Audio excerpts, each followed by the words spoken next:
Halo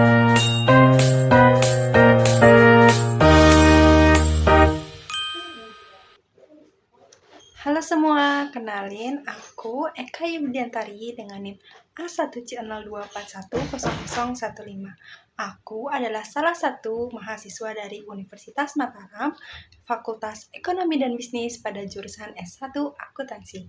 Jadi pada video kali ini aku bakal jelasin bagaimana sih sejarah bahasa Indonesia dan apa fungsinya, lalu bagaimana kedudukan bahasa Indonesia dalam negara Indonesia. Selamat menyaksikan. Baik, selanjutnya bagaimana sih sejarah bahasa Indonesia itu muncul di bangsa Indonesia ini? Jadi, asal-usul bahasa Indonesia itu muncul berasal dari bahasa Melayu, yang dimana sebuah bahasa yang sudah digunakan pada berabad-abad tahun yang lalu. Jadi, bahasa Melayu itu dikatakan sebagai lingua franca di sebuah wilayah Nusantara. Nah, bahasa Melayu ini tuh sudah menjadi alat komunikasi para pedagang, pelaut, dan penduduk dari daerah karena sifatnya yang sederhana dan memiliki tata bahasa yang mudah serta terbuka terhadap penerapan kosakata baru. Jadi, pada masa kerajaan-kerajaan Nusantara seperti Singaraja dan Malaka, bahasa Melayu telah menjadi bahasa administrasi, yang dimana pendidikan, agama, dan perdagangan telah menyebabkan penyebaran bahasa Melayu yang meluas dan diterima di berbagai pelosok pulau. Selanjutnya, yang kedua itu masa pergerakan nasional. Memasuki abad ke-20, para pemuda mulai menyadari bagaimana sih pentingnya bahasa dalam persatuan sebuah negara. Jadi, bahasa Melayu dipilih oleh mereka karena dianggap tidak mewakili suatu bahasa suku tertentu, sehingga lebih netral dan diterima oleh semua golongan. Nah, dari sinilah kemudian muncul istilahnya bahasa Indonesia yang menjadi bahasa persatuan bangsa Indonesia. Selanjutnya, yang ketiga itu Sumpah Pemuda pada tanggal 28 Oktober 1928. Jadi, peristiwa Sumpah Pemuda ini merupakan peristiwa penting yang menjadi tonggak paling penting dalam sejarah bangsa Indonesia. Dalam Ikrar Sumpah Pemuda disebutkan, yang pertama, kami, putra dan putri Indonesia, mengaku bertumpah darah yang satu, tanah Indonesia. Yang kedua, kami, putra dan putri Indonesia, mengaku berbangsa yang satu, bangsa Indonesia. Dan yang ketiga, kami, putra dan putri Indonesia, menjunjung tinggi bahasa persatuan, yakni bahasa Indonesia. Jadi, sejak saat itu, bahasa Indonesia resmi menjadi identitas persatuan seluruh bangsa Indonesia. Yang terakhir yaitu pasca kemerdekaan pada tanggal 17 Agustus 1945. Nah, pada tanggal tersebut, bahasa Indonesia semakin kokoh kedudukannya karena dimuat dalam Undang-Undang Dasar 1945 pada pasal 36, yang menyatakan bahwa negara adalah bahasa Indonesia. Lalu selanjutnya, sejak saat itu hingga sekarang bahasa Indonesia terus berkembang melalui yang pertama penerapan ejaan EYD dalam PUBI. Selanjutnya menyusun Kamus Besar Bahasa Indonesia yaitu KBBI dan penentuan istilah baru sesuai perkembangan teknologi dan ilmu pengetahuan. Yang terakhir, serta penyebaran di berbagai lembaga pendidikan. Selanjutnya, gimana sih kedudukan bahasa Indonesia tersebut pada negara Indonesia? Jadi, kedudukan bahasa Indonesia terbagi menjadi bahasa nasional dan bahasa negara. Yang pertama, kedudukan sebagai bahasa nasional, ditandai dengan Sumpah Pemuda pada tanggal 28 Oktober 1928. Nah, kedudukan ini mencerminkan jati diri bangsa yang berfungsi sebagai yang pertama, sebagai identitas atau lambang identitas nasional. Bahasa Indonesia yang mencerminkan kepribadian bangsa dan negara menjadi ciri khas yang membedakan bahasa Indonesia dari negara lain. Yang kedua, sebagai lambang kebangsaan nasional, yang dimana penggunaannya tersebut dapat membangkitkan rasa cinta tanah air dan penghargaan terhadap budaya dan bangsa. Yang ketiga, menjadi alat pemersatu bangsa. Negara yang memiliki ribuan pulau ini dan ratusan bahasa daerah, bahasa Indonesia menjadi jembatan komunikasi yang menyatukan semua suku-suku yang ada di Indonesia. Yang keempat, menjadi alat komunikasi antar daerah. Jadi, bahasa Indonesia tersebut dapat memudahkan masyarakat dari berbagai latar belakang budaya untuk berinteraksi tanpa hambatan bahasa. Yang Lalu selanjutnya, yang kedua yaitu kedudukan bahasa Indonesia sebagai bahasa negara. Jadi ditegaskan dalam Undang-Undang Dasar 1945, kedudukan ini memberikan bahasa Indonesia sebagai fungsi yang resmi dalam kehidupan bernegara. Yang pertama, bahasa Indonesia resmi sebagai kenegaraan. Jadi, digunakan dalam pidato resmi, upacara kenegaraan, peraturan, dan dokumentasi pemerintah. Selanjutnya, yang kedua, bahasa Indonesia sebagai bahasa pengantar dalam dunia pendidikan. Jadi, semua jenjang pendidikan yang ada di Indonesia itu tuh diajarkan dengan menggunakan bahasa Indonesia sebagai penyampaian materi pembelajarannya. Yang ketiga, bahasa dalam administrasi dan pemerintahan. Bahasa Indonesia juga digunakan dalam surat menyurat, laporan, komunikasi instansi, dan dokumen birokrasi.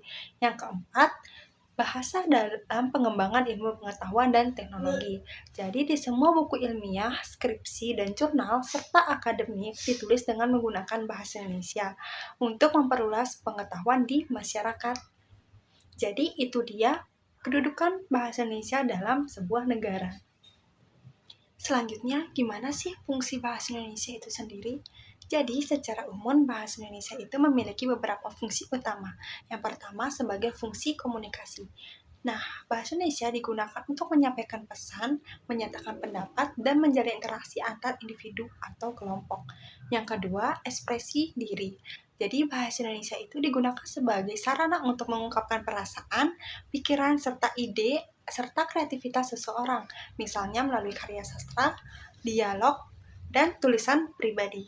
Yang ketiga, fungsi integrasi dan adaptasi sosial. Nah, penggunaan bahasa Indonesia sendiri itu dapat membantu masyarakat hidup berdampingan, memahami budaya satu sama lain, dan beradaptasi dengan lingkungan sosial. Yang keempat, fungsi kontrol sosial. Jadi, bahasa digunakan sebagai menyampaikan norma, aturan, perundang-undangan, dan hal-hal yang mengatur perilaku masyarakat. Jadi, bahasa Indonesia itu digunakan dalam norma dan aturan perundang-undangan juga loh. Lalu selanjutnya, fungsi sebagai imajinatif dan elitis. Jadi ini tuh tercermin dalam sebuah puisi, cerpen, novel, dan karya seni lainnya yang memanfaatkan keindahan bahasa. Lalu selanjutnya ada fungsi pendidikan. Jadi melalui bahasa Indonesia tersendiri, berbagai ilmu itu diajarkan dengan menggunakan bahasa Indonesia dalam dunia pendidikan.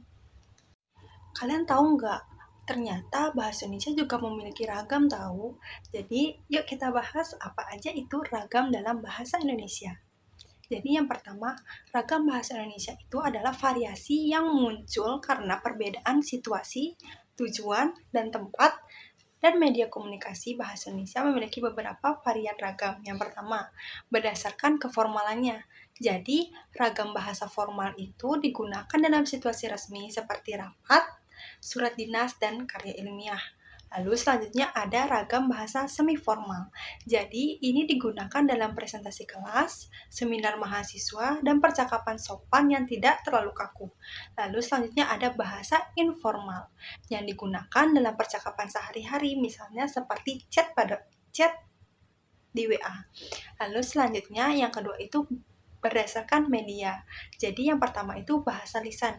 Jadi ada intonasi, raut wajah, dan gestur tubuh. Kalimat biasanya lebih singkat dan spontan. Lalu selanjutnya yang kedua itu bahasa tulisan. Nah, ini harus mengikuti aturan ejaan dan tata bahasa yang baik, pesan lebih lengkap, dan struktur. Jadi, pada bahasa tulisan ini kita harus memperhatikan bagaimana pengaturan ejaan dan tata bahasa dalam penulisannya. Lalu selanjutnya yang ketiga itu berdasarkan bidang penggunaannya. Yang pertama itu ada ragam ilmiah. Jadi ragam ini digunakan dalam dunia akademik atau penelitian. Biasanya menggunakan bahasa yang baku, objektif, dan logis. Lalu selanjutnya ada ragam jurnalistik. Jadi digunakan dalam berita, artikel, media, dan laporan. Biasanya isinya lebih singkat, jelas, dan komunikatif. Lalu selanjutnya ada ragam sastra, yang dimana memiliki keindahan gaya bahasa, imajinatif, dan kreatif. Misalnya contohnya pada puisi dan pantun. Lalu selanjutnya pada ragam teknologi atau keilmuan. Jadi banyak banyak memakai istilah teknis sesuai dengan bidangnya, misalnya teknologi, ekonomi, kedokteran, dan sebagainya. Lalu selanjutnya ada ragam administrasi, yang dimana digunakan dalam surat menyurat dinas, nota laporan resmi, dan dokumen pemerintahan. Jadi itu dia jenis-jenis ragam dalam bahasa Indonesia. Jadi, walaupun bahasa Indonesia telah menjadi bahasa pemersatu negara Indonesia, tapi tetap banyak masalah tahu. Salah satu contohnya yang pertama, itu banyaknya penggunaan bahasa akronim dalam kehidupan sehari-hari. Nah, penggunaan bahasa akronim kayak BTW, GTW, OTW, LOL, baper, kepo, COD, itu tuh banyak banget dipakai dalam kehidupan sehari-hari. Apalagi remaja kayak kita. Contohnya lewat chat. Kita biasanya ngomong BTW, kamu lagi di mana? Nah, itu salah satu contoh masalah dalam penggunaan bahasa Indonesia. Tapi kenapa sih ini menjadi masalah? Jadi, ini menjadi masalah karena dapat menimbulkan beberapa persoalan. Yang pertama itu pergeseran kebiasaan berbahasa. Jadi masyarakat, terutama remaja, itu tuh cenderung menggunakan bahasa akronim dalam berbagai konteks. Misalnya kayak percakapan sehari-hari, selanjutnya ada lewat chat, komunikasi, semi formal. Nah, hal ini itu bisa membuat struktur bahasa Indonesia yang baik kadang terabaikan.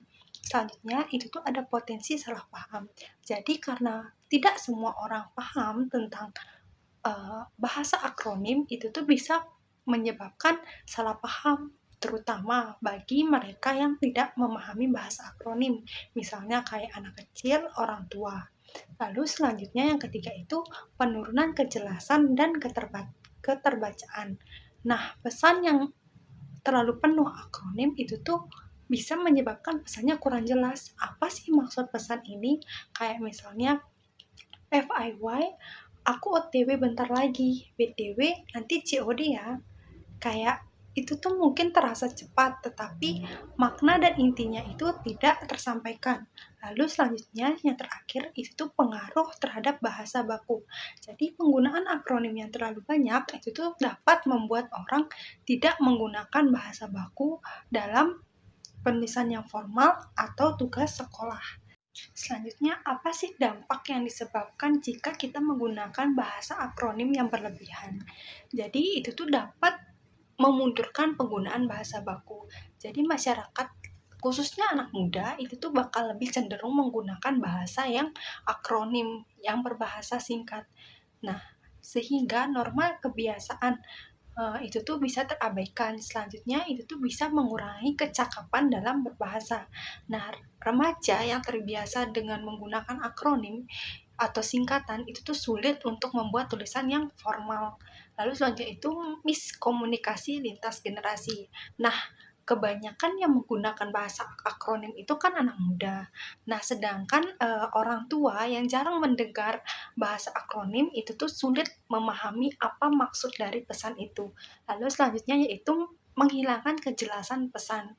Nah, seperti yang sudah saya jelaskan tadi, karena tidak semua orang memahami makna dari kata akronim tersebut, itu tuh yang dapat menimbulkan interpretasi yang berbeda antar generasi. Lalu, gimana sih solusi untuk masalah ini? Jadi, yang pertama itu penggunaan akronim secara tepat dalam konteks. Jadi, akronim boleh digunakan, tetapi harus dilihat situasinya. Biasanya lewat chat santai, tapi tugas dan laporan atau presentasi itu harus dihindari, karena sebalik lagi, tidak semua orang memahami maksud dari bahasa akronim tersebut. Lalu yang kedua, edukasi tentang bahasa baku di sekolah. Jadi guru-guru itu perlu mengingatkan bahwa penggunaan bahasa baku di lingkungan pendidikan, khususnya sekolah, itu tuh sangat penting karena itu dapat memudahkan kita sebagai seorang siswa atau mahasiswa itu dalam berkomunikasi. Biasanya guru bisa menyuruh muridnya untuk membuat latihan menulis seperti itu. Lalu selanjutnya yang ketiga itu ada sosialisasi etika berbahasa di media sosial.